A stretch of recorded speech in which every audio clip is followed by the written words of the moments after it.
شاء الله. هذه أدبان كأجمع جعلنا الدنيا.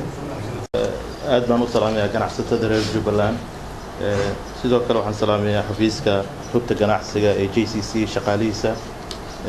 قدوميها وهريو شافي ربي كاهن قدومي كحجين كسلبان مختار يسيدو كلا إمبريشن مانجر محمد الشيخ سيدو كلا محمد ناصر لما أمبر JCC مدحضه حفيز كودي شقاله أدبان وسلامي مدن قدومي أدبان ما سنتاي أنا ومانتي waxay noo tahay hadaan nahay jaaliyada reer Jubbaland North America qaasatan gudoomiyada guud anagoo ah farxad iyo waxay noo tahay hambaliyeen in maanta heshiis caalami ah la saxeexnay JCCI rugta ganacsiga ee dawladda Jubbaland heshiiskaas oo cadeynayo horumarka dalka ka jira inay anaga noo biyaaniyaan kaabiyaasha dhaqaalihi ay sare u qaadeen muddada gaarneed ee dawladda jirtay oo talada wadanka qabtay Sheekh Ahmed Mohamed Islaan madaxweynaha dawladda Jubbaland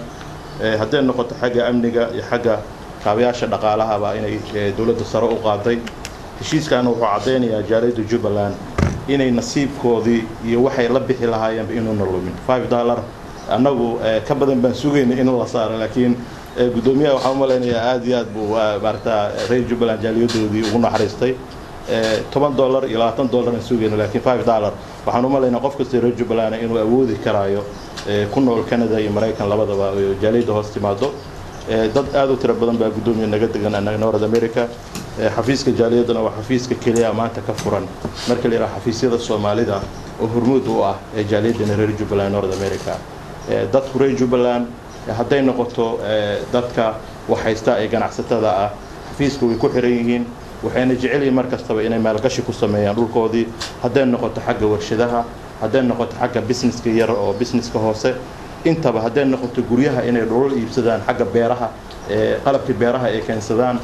dawladuna waxyaalaha ay ku faanayso waxa kamid ah in dhulkii dib u xireen ciidankii qaranka ee dawladda Jubbaland ay sameeyaan dhulkii hadda ay sii durqeen ilaa ay sii socdaan bulxaaji ay dhaafeen dhanka kalena hadda ku dhow yihiin ba kabsoomay iyo meel la mid ah aad iyo anagu waxayna taabagelinaysaa in beeraleydeena ay helaan meel ay ku shaqeystaan ay qalab ay isticmaalaan in wax ku baxsan rugta ganacsi ay garab ku siiyaan marka gudoomiyaha heshiiskan uu dhaqan galay waana kaaga mahadcelinayaa anagu hadaan nahay gudoomiyaha jaaliyada iyo madaxda kale ee jaaliyadu hadda iga maqan afkooda aan ku hadlayaba maanta uu heshiiska saxiixay waxa kale oo ku faraxsanaa sida aad markastaba u jeceshiin jaaliyadiina inay wax u qabataan ama aad caawisaan xafiiska maanta ka furteen magaalada Kismaayo aan siisay JCCI aan siisay waxay cadeynaysaa halkan jaaliyada reer Jubbaland meel ku hirtaan ama meel ku hidaan inay heli doonaan oo aan qof ma halkan yimaado oo iska baxo oo dawladda warkayna inayna dhici doonin qof kasta oo $5 la baxana waxay u noqonaysaa credit inuu ku yeesho dadkiisa iyo dawladdiisa iyo ganacsatadiisa intaba